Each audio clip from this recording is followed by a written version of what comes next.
Bible Worm, reading the Bible with Bible Worm.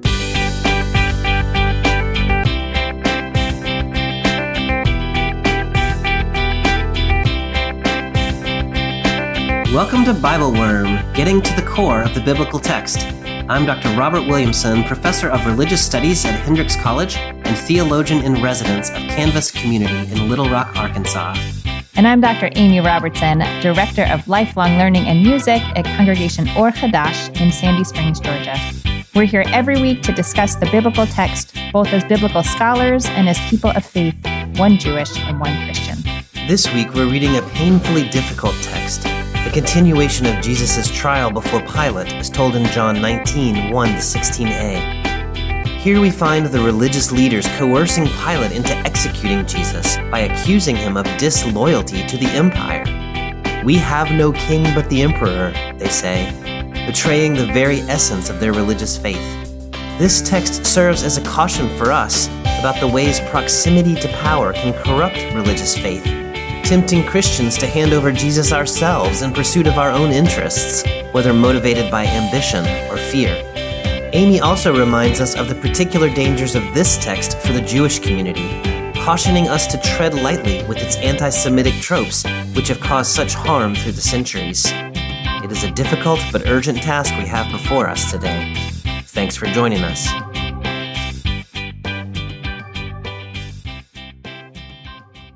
Hey, Amy, it's Bible Worm time. Hey, Bobby, it sure is. We have kind of a tough text today, Amy. I just feel like I want to name that at the beginning. We're in John 19, 1-16a, which is the continuation of where we were last time with Jesus' trial before Pilate. But it gets into some difficult things in many different areas. I was kind of thinking about you as I was preparing. Sometimes I worry about you a little as I'm preparing. Were you thinking about me when I sent you a text that said, I may or may not cry during this episode? Could I have this week off, I think was the first text. That was the first text, yeah. Yeah, so then I was really thinking about you after that. I was thinking about you before that too, but so I just wanted to invite you, if you would like, just to talk a little bit about what your experience of reading this text has been, and if there are ways that I can be generous or helpful to you in the way we try to get into this text. Oh, you are always generous and helpful to me. I mean, we're going to see how I do, because it's when I first read the text, I just had a totally emotional response to it that was some kind of mix of shame and anger that I don't know why I felt it quite so deeply, but I felt a lot of big things. And then it's quite a thing to watch the portrayal of your ancestors unfold in this way and know that this text is read as scripture and revered by the majority of people in the nation where you live. That was a lot. And I feel like in order to have a coherent conversation, I have tried to step back from that feeling a little bit and be like, okay, we're going to approach this as a text, and we're going to think about it as a text. And so I'm trying to step back from that emotional response a little bit. But this was a hard read. This is a hard read. Can I start you out with a question before we even read anything? Sure. Is this true? Can you say a little more about what you mean by true in that instance? I mean, what I mean is, to the best of our knowledge, which is not complete, I would imagine, is John's rendition of this actually how the sort of power dynamics played out? And should we understand this text to be also rooted very much in its own time, which is a few decades later when the political situation is a different thing, and so maybe that is influencing the memory that is expressed here? Yeah, that's a really helpful way of framing that. In terms of the specifics of the crucifixion of Jesus, we have very little historical evidence from anywhere outside the New Testament. Josephus mentions it, but in a way that makes some people suspicious that the references come from Christian copyists who preserved Josephus. Josephus wasn't really preserved in the Jewish community for a long time, and so Christians preserved the text of Josephus. And so the references there are a little unclear about whether they go back to Josephus himself or not. We get a reference in the early 2nd century. The historian Tacitus tells us that Pontius Pilate crucified someone named Chrestus, which is probably a reference to Jesus. And again, we don't really know if that comes out of Roman annals or if that comes out of traditions that he has learned through the Christians. So I say that just to say we don't really know historically. It seems likely that the Romans actually did crucify Jesus. And that's kind of what we know, unless you use the New Testament as a historical resource. And as you well know, religious texts are some rich amalgamation of things as they historically happened and theological interpretation. And so we need to be a little gentle about that. In terms of the broader question, I think you're probably onto something important, which is to say, the relationship between the Jewish authorities and the Roman authorities kind of looks different by the time you get to the writing of the Gospel of John than it did in the time of Jesus. And we've been through a 4-year revolt in the middle, and the temple has been destroyed, and it has been very tense. And so there's lingering animosities, to be sure, and the writers wanting to be careful not to tick off the Romans. There's a lot. Yeah. There was also a real tension all the way through between the Roman authority and the officials in the temple and the Jewish people. I mean, it's complicated because, the Romans would appoint priests that were friendly to the Romans because that's the connection point. And oftentimes those people were not priests that the Jewish people who were following their traditions closely thought were legitimate priests. And so there was a real tension between the people on the ground, like the Jews, everyday Jews, and their official leaders and the Romans and it was complicated. And in some ways, this text is reflecting all those complications. It's doing it in a particular kind of way with a particular theological interest. But at the core is something like this tension of politics, religion, official religion, practiced religion. This text is getting us into some things that were true then and I think are probably also true now. That's really helpful. Just to know as we're going into it that there's a lot going on in here. There's a lot swirling around. There are a lot of forces at play in the way that the narrative comes out in its details. Yes. And we've seen this all the way through the Gospel of John, that the leaders of the official Jewish religion, the temple, and the Jews as a people in the Gospel of John are not coterminous. Right. And so in the history of Christian interpretation of this passage, those things have often gotten mixed up, right? Like the Jews did this. Yeah. And so I want to acknowledge that history and also try to nuance it a little bit, as much for myself as anything, is to say, remember that this is talking about the official religious leaders. And I will make the move that I often make, which is to say, in our context, we wouldn't be talking about Jewish official leaders. We would be talking about Christians in positions of political authority and the dangers of that sort of connection of religion and politics and power. But sometimes I make that move really easily, quickly. And I appreciate your sort of calling me back to, okay, that's a fine move. And also it is written the way it is written. And that has an effect on people that sometimes I think I can slide past a little bit. So I appreciate your bringing me back to that. Well, and I appreciate you lifting me out of it so I don't just sink into it entirely. So our text today is John 19:1 to 16a. We're going to pick up next time in 16b. I always love it when we stop in the middle of a verse. Mm-hmm. Do you want to? We're just picking up in the next verse from where we were last time. Is there anything we should remind ourselves about before we pick up?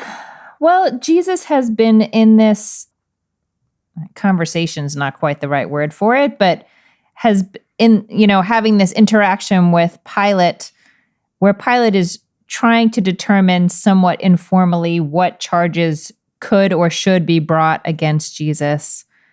And at the end of the conversation, Pilate goes back out to the Jewish leaders who are outside and say, I find no case against him. I always release somebody for y'all for for Passover. Do you want me to release this guy?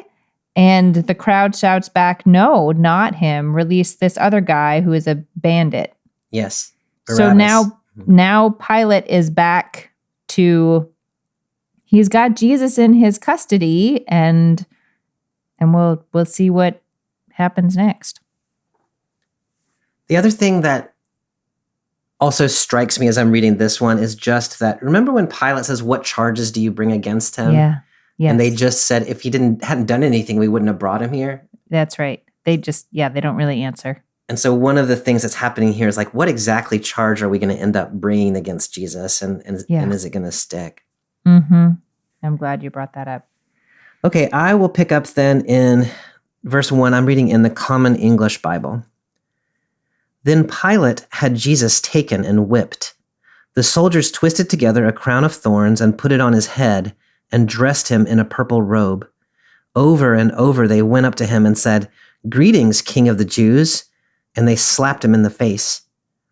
Pilate came out of the palace again and said to the Jewish leaders, Look, I'm bringing him out to you to let you know that I find no grounds for a charge against him. When Jesus came out, wearing the crown of thorns and the purple robe, Pilate said to them, Here is the man. Okay, I just want to stop there because it's kind of a scene of what the Romans do with Jesus before we connect back to what the Jewish leaders are going to respond. This thing that they're doing, so they're flogging him and they've dressed him in a crown but made of thorns and in purple, calling him King of the Jews. Why do you think they're doing that? Like, what are they trying to do, do you think? I mean, it just seems like such cruelty, and it takes work for them to do this. Like this, Yeah. The soldiers are just but clearly they must find it somehow energizing to be able to mock or dehumanize someone or make them feel worse than they already do. It made me wonder about the ways that humans in general try to distance ourselves from someone who is suffering or distance ourselves from someone for whom things are about to get a lot worse, so that it can just feel really clear in our own hearts that like they are nothing like us. Yes. Or maybe they're trying to diminish Jesus's authority if they felt any fear of him, or that sort of like concept or type of power that has been invested in him, this idea that he's King of the Jews, and then to be able to mock that is, maybe it made them feel powerful. It's very twisted, but it is a thing humans do. Humans still do this all the time. Yes. As we were talking, I'm seeing images from a while ago now, but coming out of Abu Ghraib and places like that, where I was thinking about that soldiers mock other people as a way. I think the way you're talking about it, like to assert power, to distance themselves, to make it seem okay what we're doing somehow. Yeah. It's important to notice that I don't think Pilate has told them to do these things. I mean, Pilate said, take him and whip him. At least this is how I read it. But I think the soldiers themselves decided to do this other thing with that crown and the purple. And so like you're saying, it's like it is an extraordinary act of creativity to mock him in this particularly cruel way. like the ends to which humans put our creativity sometimes I know. is disturbing. And I'm just thinking about the ways in which Pilate or the religious authorities could distance themselves from the really like the intimacy of human suffering in a way that the soldiers could not. The soldiers were actually instructed to whip this man. Yes. So I don't want to let the other characters off the hook Yes. too much. Yes. I can't imagine what it would be like for that to be part of your job. You're reminding me of our conversation from a couple of weeks ago where you brought up the concept of moral injury and the kinds of thing. Like you can imagine these soldiers having to process this later, like these are the kinds of things that people do in these situations. Amy, this idea of King of the Jews, the Romans are really fixated on this idea. Yeah. The Jewish leaders have not accused Jesus of being King of the Jews. They haven't really accused him of anything directly. Like, they're not upset with him at this moment because that's what he has said. Yeah. Pilate's the one that came up with that question, to which Jesus said, "You say I'm a king," but he hasn't claimed that for himself. Do you have any sense of why are the Romans in this text fixated on that particular title for Jesus? I mean, I think you suggested helpfully for me in our last conversation that is the kind of accusation that would get the Romans involved in what was going on. Like that is not internal to the Jewish religious community. That is something that would be a threat, should be seen as a threat to the Roman political system and its stability. I also feel like there is something going on with the sort of ability to like use such a lofty title and also completely degrade someone at the same time. So I think there's a practical side to the accusation for the Romans. Yes. And I think it invites the sort of like dressing him up in an outfit that looks like a king's outfit, but it really plays with power dynamics in quite a, I want to say pungent way. That's a weird word for that. It feels very pointed. It's a very pointed play with power dynamics. I think that's exactly right. And it's not just a power play about Jesus, but also about the Jews. Even though the Jewish leaders have not said this is our king, to be able to say like, okay, we're going to call this guy your king and we're going to show you what we can do to him. Yeah. So it's demeaning to Jesus and also, and I think an attempt to just assert like raw Roman authority over anybody who might claim that title if they are one of the native Jews of the region. John loves to do this thing too with having characters say things that are ironic, like the characters they think they mean one thing, but in the context of the Gospel of John, they mean another thing. Yeah. John likes those kinds of ironies, and I think here we see another version of that, where what the soldiers are saying is exactly what John thinks about Jesus, at least in a certain kind of way. Like, that's right. He is the King of the Jews. And so in this ironic way, and we may also be raising the question of like, what is a king, and what does a king look like? If Jesus has said, "I'm from another place. If I am a king, I don't come from here." And so maybe kings look different. Like maybe this is actually a king who is receiving injury to himself on behalf of others is exactly what a king looks like from the realm of God. Right. In that sense. Amy, one detail that I uncovered that I don't know what to do with or if it really even matters is that typically what would have happened is that Pilate would have declared the judgment against Jesus, then had him flogged, then have him crucified, which is the way it happens, say, in Mark 15 and the other synoptics. Interesting. So judgment, then flogging, then crucifixion. But here I don't find any case against him. Flogging. I still don't find a case against him. Yes. More talking crucifixion. Like in those other cases, it just seems like the flogging is sort of a humiliation before the crucifixion, But in John's gospel, it seems like the flogging is supposed to turn up something. Like maybe it's like Oh, interesting. maybe it's like so he'd waterboarding someone to confess see if he'll something. confess it or something. I don't quite know. Interesting. No, I can totally see that reading. It made me really upset. Yes. To read that the flogging happens and then he comes out again Yes. and says, I still don't find any charge against him, as though it almost read to me as like, I'm just buying time. Like I care so little about this person in front of me. I don't know what to do. These people that I'm supposedly the leader over have said they don't want me to release him, and I don't know what to do. So I guess I'll just carry on, even though I don't have a charge. The things that Pilate does in this text while holding that Jesus has done nothing, including crucifying him, as it turns out, is kind of shocking when you have a sense of justice and guilt and innocence. We are not operating in that system. We're not operating in that system. No, I think that's exactly right. Hi, my name is John Weicker, and I am the Associate Pastor for Youth and Their Families at First Presbyterian Church of Durham, North Carolina. I am a Bible Worm supporter at the Bible Worm supporter level, $48 per year. And I do that not because we're on the narrative lectionary or even because I preach that often, although when I do preach and the texts line up, I certainly use the podcast.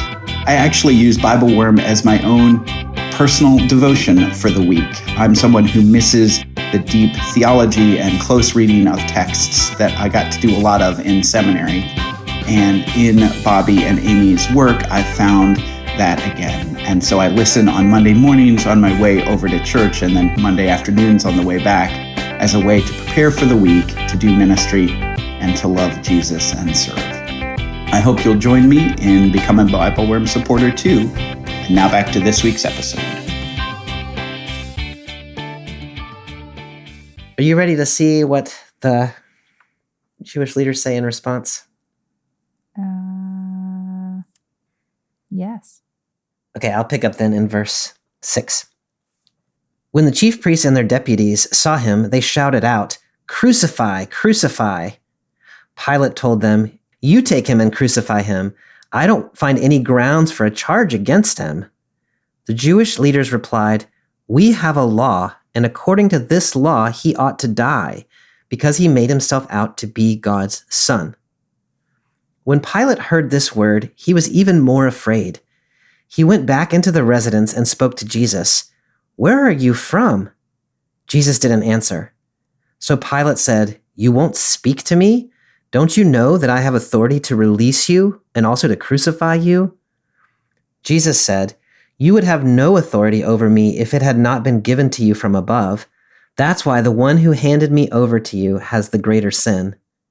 From that moment on, Pilate wanted to release Jesus.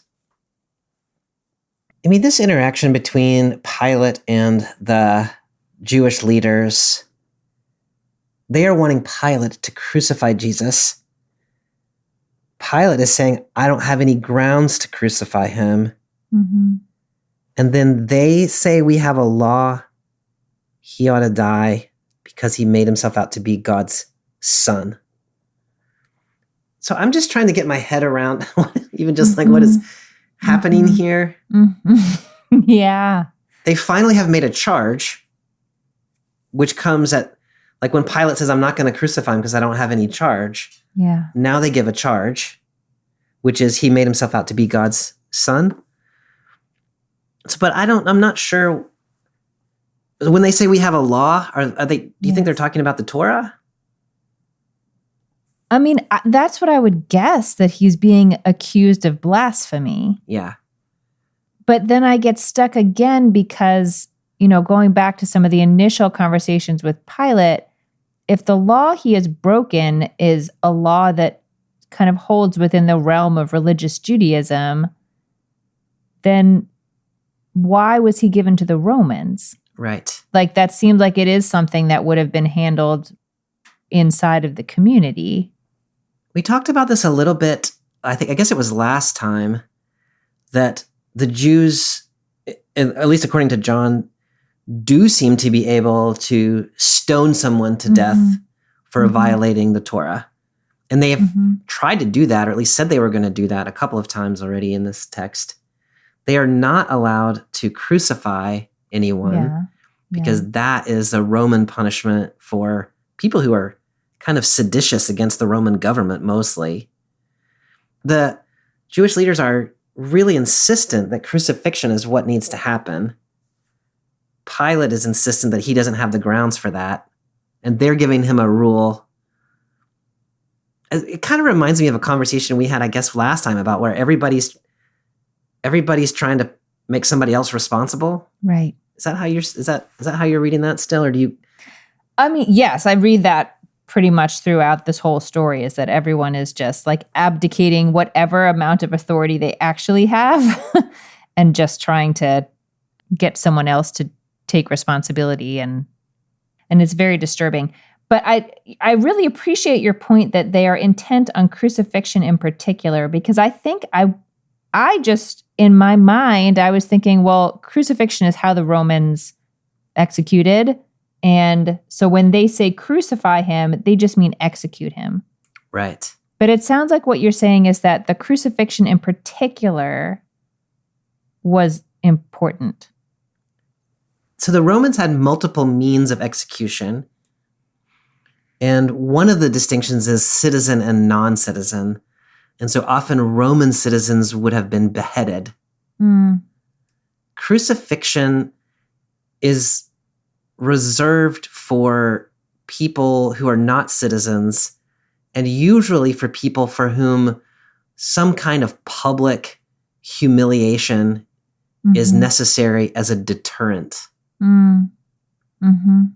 So maybe it's not simply people trying to get somebody else to do it. It's there's something about the manner. There's something about the manner. And the manner was mentioned earlier in the gospel also, wasn't it? So it is, if we're going to think of this story as having been like preordained in its details, right, it has to end in crucifixion. It can't end in stoning or, something like that. And this may be the best way to think about it is, we saw that one text in John 3 about Moses lifting up the serpent in the wilderness and that Jesus is going to be lifted up that way, which is a reference to crucifixion. And so it may simply be that John, the Christian story, which John is writing, needs Jesus to be crucified. And so maybe there's not actually a logic for why the religious leaders, as religious leaders, would actually need that. But John sort of needs them to need that in order to tell the story he wants to tell. Yeah, John needs them to need it. Bobby, when it says the chief priests and the police saw him, can you tell me who you think this crowd is? First of all, just the plural on chief priests. I tend to think of chief priest as a single person, although we already saw before there was some fuzziness between Caiaphas and Annas in their authority in relationship to the priesthood, I guess. So that's one question. And then then the police, like, who are these guys? Roxanne! That's probably not what this text actually has in mind. I mean, I don't know. I like that translation, police. The CEB has their deputies. And I don't know quite what a deputy is. Like, deputy always means Barney Fife to me. I don't know what my head is doing right now. Anyway, right now I'm in the Andy Griffith Show. But I like the police. So it's like the security force of the chief priests. And to me, that resonates in a lot of ways. These are the same guys that arrested Jesus in Gethsemane, the same guys that Peter was warming himself with by the fire a couple of weeks ago. So it's that, like, they're the muscle that operates on behalf of the chief priests.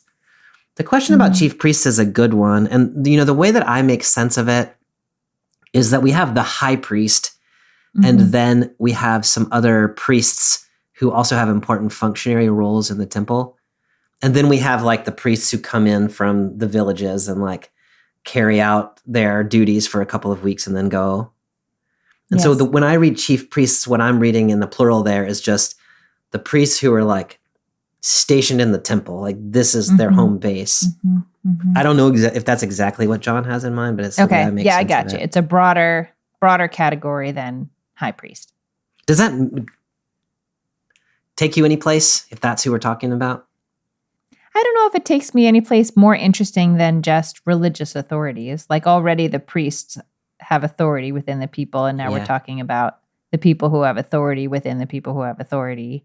I think that last point is important. It's the people who have authority within the people who have authority. So we're pretty high up, and we are also in a place where these folks are like, I think, probably centered in the temple in Jerusalem. Yeah. And so they are the closest to the Roman imperial authority and the furthest removed from your average Jewish person living their life out in Judea someplace or up in Galilee. And so we might think about that in terms of like isolated, insulated, something along those lines. They finally make an accusation here about he made himself out to be God's son, which I think is what they really have kind of been upset with him about. Yeah. Is that right? I mean, they're really upset because he resurrected Lazarus, and they're afraid of how the people are going to respond to that, I guess. But this idea that he's blaspheming by calling himself God's son has been a concern all the way through Gospel of John. When Pilate hears that John says he was even more afraid. Yeah. And my first thought was, I wasn't clear that he had been afraid up until now. Yes. So I mean, I went back and reread it to see if there was an indication that he was afraid. I think we have, in our conversations, maybe surmised a little bit some places where he, didn't want to rock the boat in certain kinds of ways. But that's different than saying afraid. So if we just leave off the more for a minute and just read it as Pilate was afraid, do you have a sense of what his fear is of? I mean, does he fear the God of Israel on some level? Because it seems like if he doesn't, then the fact that this guy is claiming to be the son of that God wouldn't be super scary. Like, he clearly doesn't just take this as like, okay, so this guy's a lunatic. Right. He must have either some general reverence and fear of any kind of invocation of the world of God or the gods, and just not want to get, caught up in something as he is about to do. Or else he fears the God of Israel on some level. I think, to me, that's there's two ways I have been able to make sense of this, and that's one of them. Yeah. And I think maybe the right one. The Romans had a whole pantheon of gods that included the, like, Olympian gods, like, Zeus and Hera and all those. But it also included local deities that were revered by particular people in particular places. And the Romans were not like, oh, no, your God's not really a god. They just said your God is a god, but not of the level of the Olympian gods. Yeah. And so it is, I think, legitimate interpretation that Pilate might think not that the God of Israel is like on par with Zeus or Jupiter, or however we want to talk about him, but that he actually is a God who actually does have power. Yeah. Got it. And so Pilate may be afraid, like, oh, if he actually is a son of that God. And, in the Roman world, like being a child of a God is not actually that unusual, at least like a half God, half human. Yeah, much more unusual in the world of Judaism. Right. Yeah. Absolutely. Yeah. And it sounds weird to our ears today, but in the Roman world, you can think of all kinds of examples of people who were like that. The other way that I think you could make sense of it, and I think maybe I get this from O'Day and Hyland, is that here he's realized that the people actually do have some power because Pilate is part of his charge is to honor the local traditions of the people. Wherever you were as a governor. And so here now they're saying, we have a custom. We need you to carry it out. He is a blasphemer. And so one way of reading it is Pilate, who's kind of thought, like, what does this have to do with me? is all of a sudden like, oh, actually, this does have to do with me. Maybe they can cause me trouble in my command chain. Yeah. That's kind of what I was thinking before I started talking to you, but now I'm thinking it's the God one. I think that all makes sense. And having a little more context about the religion of the Romans is really helpful to understanding what might be going on in his head. Pilate's question to Jesus is, where are you from? Which we had a whole conversation like in their first interaction that we talked about last week. There was a whole thing about if I were from here. And so Pilate asked that question. I guess he's looking for clarity about that. And then Jesus just doesn't answer him. Yeah, it's sort of like, before in the last conversation, Pilate asks, "What have you done?" And Jesus gives some answer about, "My kingdom is not from this world." But Pilate doesn't push on that. Yeah. Because that's not sort of what seems front and center in that conversation. But it seems like now he is remembering, wait a minute. Yeah. Yeah. Where are you from? Yeah. That's a helpful callback. So maybe what Pilate is doing, at least in part, is sort of realizing that maybe Jesus actually does have power in this sort of divine way. And that's actually causing him to be like religiously afraid. Which is so interesting because the next thing Pilate does is try to like pull rank. Right. Yeah. Talk to me about that. So Pilate tries to pull rank to make him speak. And it's interesting to me to think about this as another sort of fear response. Like when you're afraid, you feel more motivated to exert control. And so that's what he tries to do. Jesus's answer, I feel like I understand the first part of it, but not the second part of it. So when he basically says like, you only have power because God gave it to you. So that's sort of like, you don't actually have authority over me because he doesn't say because I have this particular connection to God and God is the one who gave you that, but we can sort of play that out in our minds. Yeah. But then the comment he attaches to that about the one who handed him over being more guilty, wasn't that also ordained by God? I think, yes.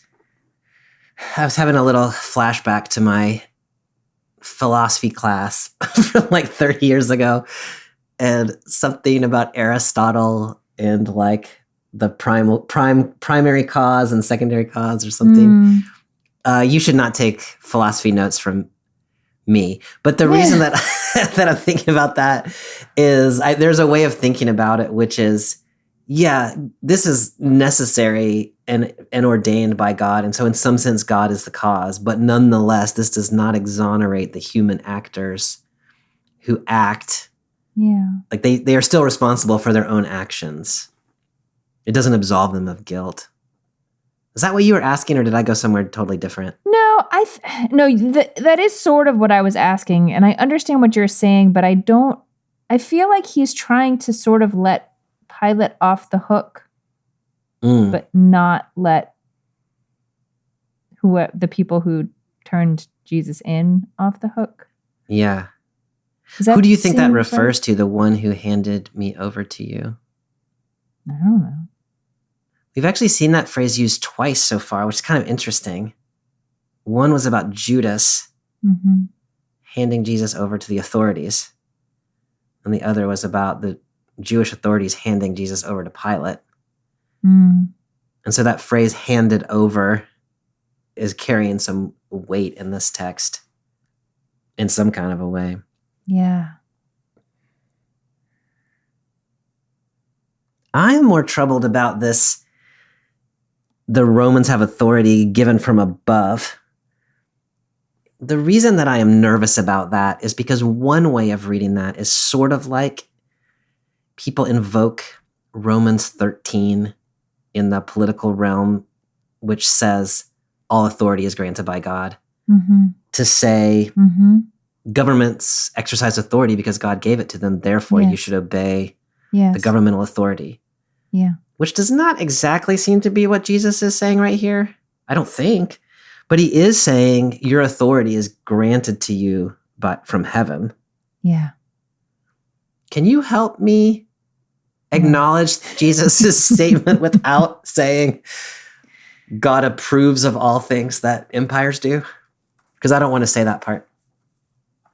I don't read it as saying God approves of all things empires do. I think I'm reading it as, these examples often in the prophetic books in the Hebrew Bible where there is a foreign government king that is sort of a pawn, is sort of like being used as a punishing rod.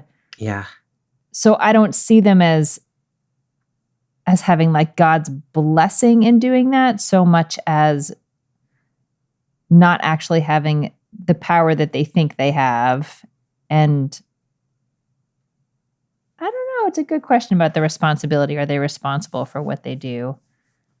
It's very sticky when we monotheism is so sticky, Bobby. Monotheism is a problem. Attribute everything to that one God. Yeah. I see it more as letting Pilate off the hook, like saying you are not culpable, than saying everything that you do or the empire does has God's blessing or something like that. I will just also say this is one of the sections in this text where I feel like John is working hard to point his finger at the Jews. And not at the Romans. You keep saying that, and I keep not picking it up. So I appreciate you're coming back at it because you're right. You're not wrong. You're not wrong. Yeah, it's the Jews' fault, not Pilate's fault. Yeah, mm-hmm. I think you are seeing something that is in the text for sure. And I mean, we read it in the end of that section that I just read. From that moment on, Pilate wanted to release Jesus. So Pilate is such an interesting character because this whole time, what he's been saying is, this guy is innocent. I don't see any charge against him.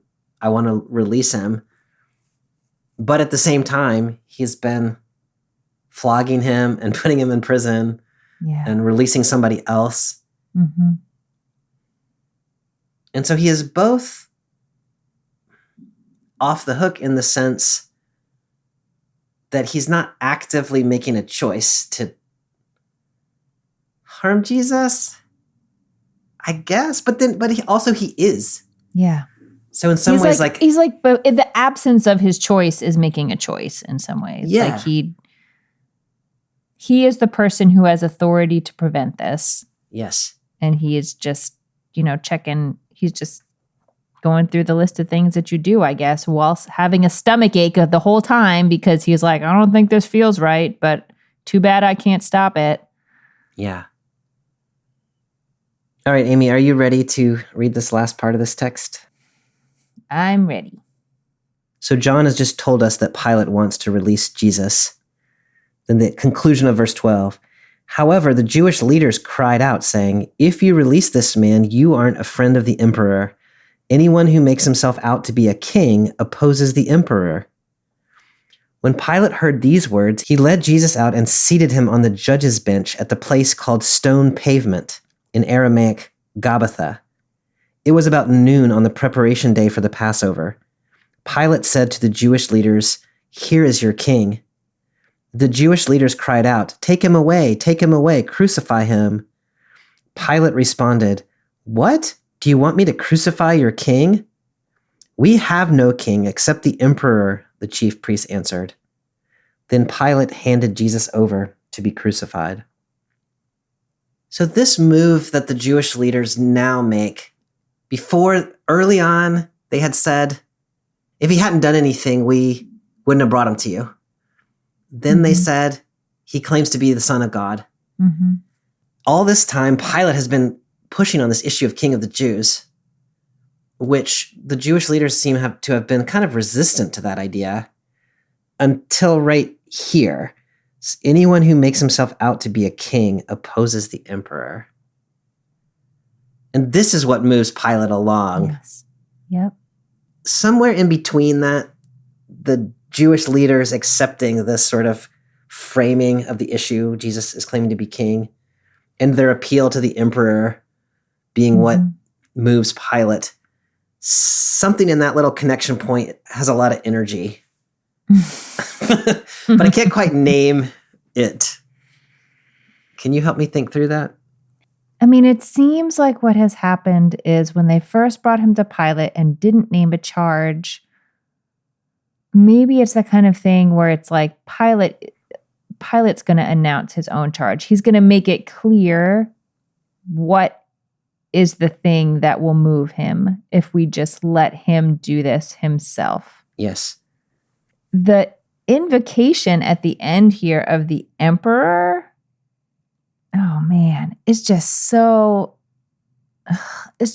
gross. Like so it goes back to fear. Like now we know that Pilate is afraid, and throwing in that this like claim that you'll be no friend of the emperor. It reads to me like a threat. Oh yeah. And so now you have now what are you more afraid of?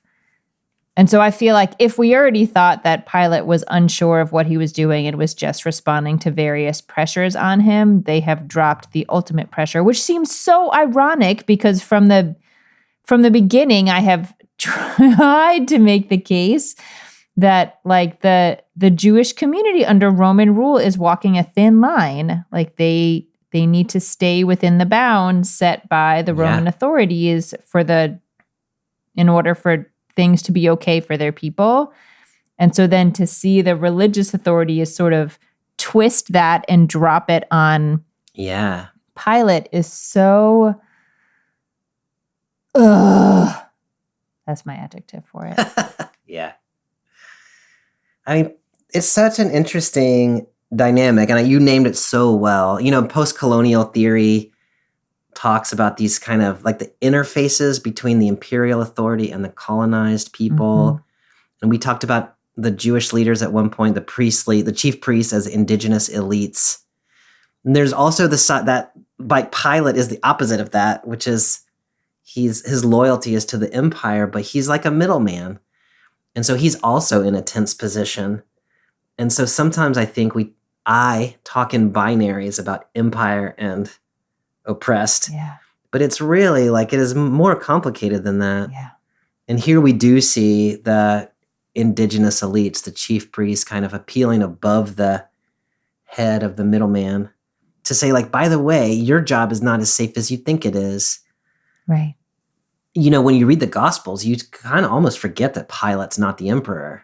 You know what I mean? Like, he seems like he kind of wields authority, but in fact, he serves at the pleasure of the emperor. And if he's not protecting the emperor, then he's going to lose his job. Yeah. Mm-hmm. But it is really uncomfortable to see the religious authorities making that kind of political appeal. They're like, by the way, he's the son of God. You know, like Pilate's a little afraid in that direction. And so at some level, what they're saying is you should be more afraid of the emperor than you are of God, right? Because if you're afraid of what God might do, you'll release him. But if you're afraid of what the emperor might do, you'll crucify him. So they're like trying to like raise that authority issue there. Right. So Pilate then brings Jesus out and seats him on the judge's bench. I've been working with O'Day and Highland's commentary, and they pointed out a thing that I had missed, which is that the verb there to seat him is in Greek ekathesen, and it can be either an intransitive verb, he sat on the judge's seat, or it could also be a transitive verb, he sat him on the judge's bench. That is, he sat Jesus on the judge's bench. And so the Greek is ambiguous in the way it is written, in a way that I think O'Day and Highland think is really interesting, and I kind of agree with them, is that John is being a little bit elusive in that ironic way of his about who is actually in charge right now. So meaning that like in the sort of like simple level of the plot, what's happening here is that Pilate is officially offering a judgment now that Jesus is guilty of a crime. Yeah. On the level of John's story, Jesus is being seated on the throne of judgment, basically. I think that's exactly it. That's lovely. That was beautifully said, Amy. Yeah. That's really nice. So yeah, I appreciate your naming it that way, because it's not, I don't think there's any ambiguity about like what happens in the plot line. I don't think Jesus is sitting on the seat, but the way it is worded is Jesus is sitting on the true judgment seat because of what Pilate is doing. That was really nicely said. Yeah, some more John irony for us. We are then told, which we kind of knew-ish, that this is the preparation day for Passover. Yeah. And we find out that it's about noon on the day of preparation. O'Day and Highland remind me that noon on the day of preparation is the time when the Passover lambs would be beginning to be sacrificed at the temple, sacrificed at the temple. And so, I don't know, this timestamp, you've been noticing all the way through, John, that John likes timestamps. Yeah. And so this could just be a timestamp. It could also be a evocative timestamp. Mm-hmm. Do you make anything of that, the timing of this? Before your note about the timing of the slaughtering of the lambs at the temple, I was just like, they're running out of time to prepare. Like, this got a chick-chock, guys. We got to finish this up. Yeah. Y'all got to get home and get ready. Yeah. But I certainly have heard, just in sort of general American culture, and probably some in our conversations too, this comparison between like sort of Jesus as the lamb. And so entering this time period where the lambs are starting to be sacrificed at the time that a judgment would officially be rendered against him and his fate is more sealed than it has been, seems like the plot line is moving in parallel with the sort of like more theological storyline that John's telling. Does that sound right? I think that sounds right. And it probably reminds us of all the way back in chapter 1 when John the Baptist first sees Jesus and he says, "Behold the Lamb of God who takes away the sin of the world," in 129. And we had a conversation then about whether this is a lamb of atonement or a lamb of like a Passover lamb. And here it seems to be clearly the Passover lamb.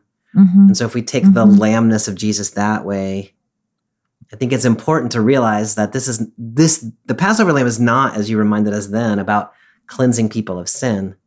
It's about marking people as belonging in a special way to God. Yes. Such that first, the angel of death has no power over them, and second, as an act of liberation from the empire. And so maybe John is wanting us to think about Jesus' crucifixion in that kind of a way, not as a cleansing atonement, but as a protection or something like that, liberation. I love that. I feel like I have to work against pop culture to get there. Yes. But I really like it. John is often read the other way as an atoning sacrifice, which I think is a misreading, but it is a very ingrained one, as you well know. When Pilate brings Jesus out and says, "Here is your king," the Jewish leaders respond, take him away, crucify him."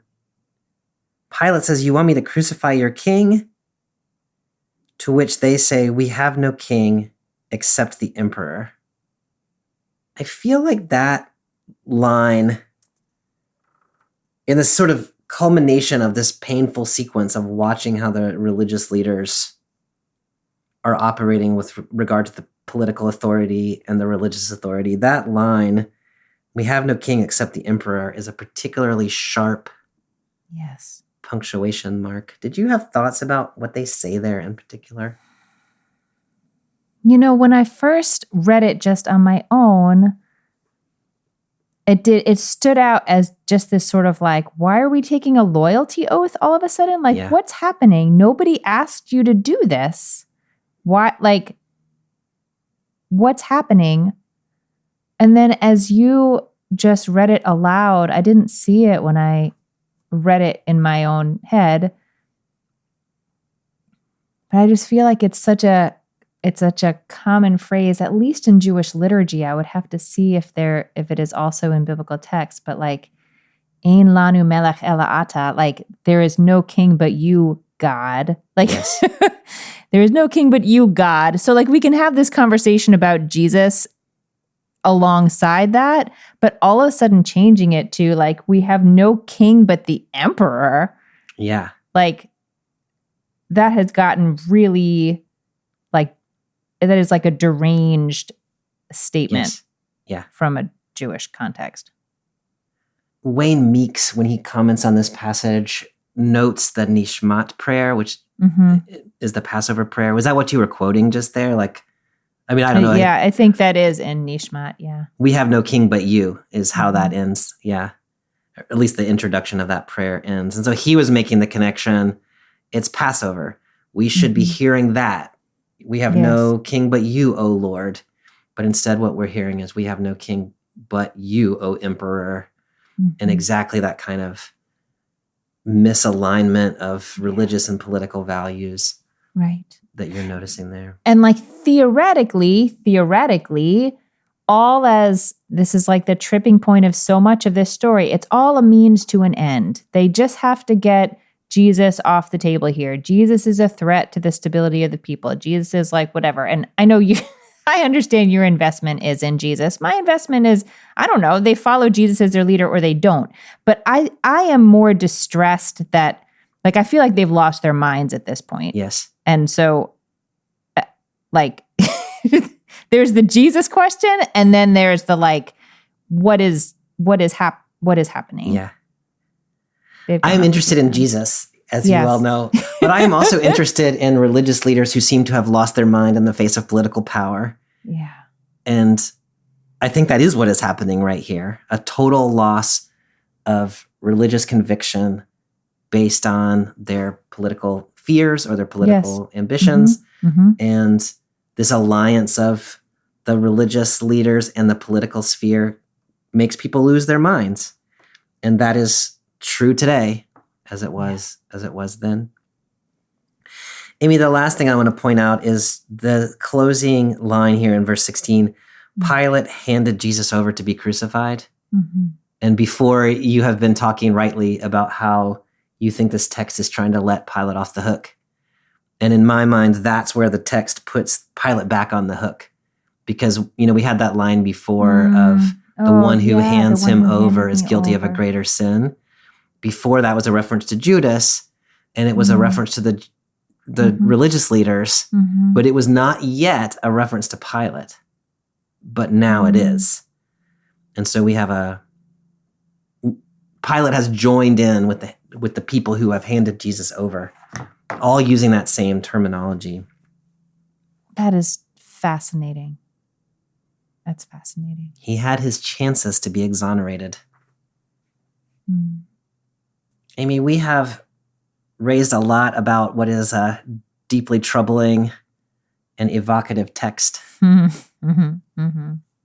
What do you want to say as we draw ourselves to a close? Bobby, I don't know that I have anything like intellectually smart to say about this text. I think for my closing comments, I want to go back to just the emotional experience of reading it in preparation for our conversation. And it's something I really struggle with. Like I say all the time, in the Jewish tradition, we read all the texts, even the ones that are really difficult, and we just have to figure out what to do with them. Yeah. And I also feel, as much as you do such a beautiful and I think really important job modeling what it is to read this text without centering, like certainly not centering the Jews, because we're talking about Jewish leaders, but even like trying to press us one step further and saying religious authorities, the fact that they are Jewish religious authorities is not front and center for you. And yet it is right here in the text. Yeah. And so reading this scripture again and again and again, I just feel like no wonder there are problems between our peoples. Like, I don't know how a person would read this text. And I just think it takes such background and skill and nuance. It's asking a lot of the reader not to jump into anti-Semitic tirades Yes. after reading this text. And I feel, I told you I feel ashamed at the behavior of these Jewish religious leaders. I feel angry that this is the text that is read with such focus and attention. I wish and hope that there are ways that as the Christian community has come into a different power situation than it had at the moment when this text was written, that there are real conversations about what it means to read a text in which it's sort of easy to assume the mantle of the victim and imagine your leader being attacked by a group that is now a small minority group, and really think about how we in our lives today are served by repeating this story in this way. And if we see that it does harm, what does that mean? It doesn't have to mean that we excise it from the tradition, but I don't know. It is, I appreciate in Hebrew scripture that for all the ways that it is problematic, it also points the finger right back at Israel, right back at the people reading the text and saying, no, it's y'all who are the problem. And so as a reader of that text, I have to take it on myself. And this is not a text that asks the Christian community to do that in a clear way, although you do ask us to do that, which I appreciate. And so I think it just takes a lot of work to read it well and responsibly. I appreciate that so much, Amy. I think you're exactly right. And I think what you're saying there about the text doesn't point back at us as clearly here, us Christians. It did in the first century, is the thing, or at least it should have. And the problem is that the communities have separated. And so it is really hard for those of us who have inherited 2,000 years of this Christian tradition to get back into that space where this is a text for self-analysis. And so first, I just want to say you're right about all of that. And I really appreciate your willingness to read and wrestle with this text for me and with me and for us. One of the things that you have taught me, and you were saying it there at the end a little bit, is when you encounter things in the biblical text that make you angry or uncomfortable, you can't do anything about that, but you could go and find the same thing happening in the world and try to do something about that. A choice that Christians could make is not to read this text. And I think there are reasons why one might make that decision. At the same time, if we can make these kinds of moves that you're talking about, where we read religious authorities as the authorities of the religion, the official religion that is currently close to power, and we just say in the first century that was the chief priests in the temple, and in the 21st century in the US, that is Christians who have a close alliance with the White House. I realize that the move that is, like how delicate a move that is, but there is so much that this text offers us, I think. And I mean, part of it is just what you said right there at the end, is the religious authorities lost their mind. They lost the essence of their religious commitments because of, I don't know exactly what, fear, desire for power, wanting to continue in office. Like, I don't know quite how to name it. There's a whole world of things that I think are probably going on. And you see these kind of mid-level political officials like Pilate also being motivated by certain kinds of fear, by cruelty, by othering people. Like, all of these things are still happening in such an obvious way today. If we can let this text speak in ways that are somehow separated a little bit from the long history of its interpretation. One of the things I keep coming back to in this text is this idea of handing over, and like, who handed Jesus over? And so the easy common answer is the Jewish religious authorities handed Jesus over. Okay, yes. And also the political authority that is Pilate handed Jesus over. And also Judas, who was one of Jesus's own closest followers, handed Jesus over. And so it is inviting us in some way to think any of us can be in that category of who hands Jesus over. And it's not that group over there. Like, Christians don't like to relate to Judas, but like, Judas is one of our models for what it means to be a follower of Jesus, right? We're not all Peters or Thomases or James and Johns. Like, there's a real risk of being a follower of Jesus who actually betrays your deepest held beliefs, just like Judas did. And in my mind, in reading this gospel, it's about the exercise of power over versus the exercise of lifting up other people in love, as we saw in that foot washing text, which is how Jesus said, you're going to understand this later. And he was talking about the crucifixion. And it is that followers of Jesus do not exercise power over in the way that Judas and the religious leaders and the emperor do in this text. They have not got it, and so they hand Jesus over. If you truly were to believe, then you would follow this Jesus in the way of love. And in that text we read last week, Jesus said, I'm not gonna, if my followers from this world, they would be attacking you right now. And my followers aren't from this world. My followers are from another place where power is not exercised in violence, but in love that uplifts. And in my mind, that's what this text, it's a warning. It is just a warning about do not become a Judas or a official religious leader or a member of the imperial political class that exercises power violently over others, but be a follower of Jesus who lifts people up in love. That's really beautiful, Bobby. You almost make the text okay for me. Keep the almost there, though. That almost is so important. No, but it's, I really appreciate your reading so much. All right, Amy. Well, next week is going to be a little better, but also not that much better. We're preparing for Palm Sunday, and the narrative lectionary gives us two texts. One is a traditional Palm Sunday text, which goes all the way back to John 12 to 27. And then the other is John 19, 16b to 22, which just follows right on what we just read. And so we are going to try to talk a little bit about both of those texts and maybe see if they connect to one another. So All right. Thank you for this conversation. I appreciate your having it, even though you wanted the week off. Not calling in sick today or just weeping the whole time in the corner. Yeah. No, I appreciate it too. Thanks, All right, Bobby. Amy. See you next time. Bye. Bye.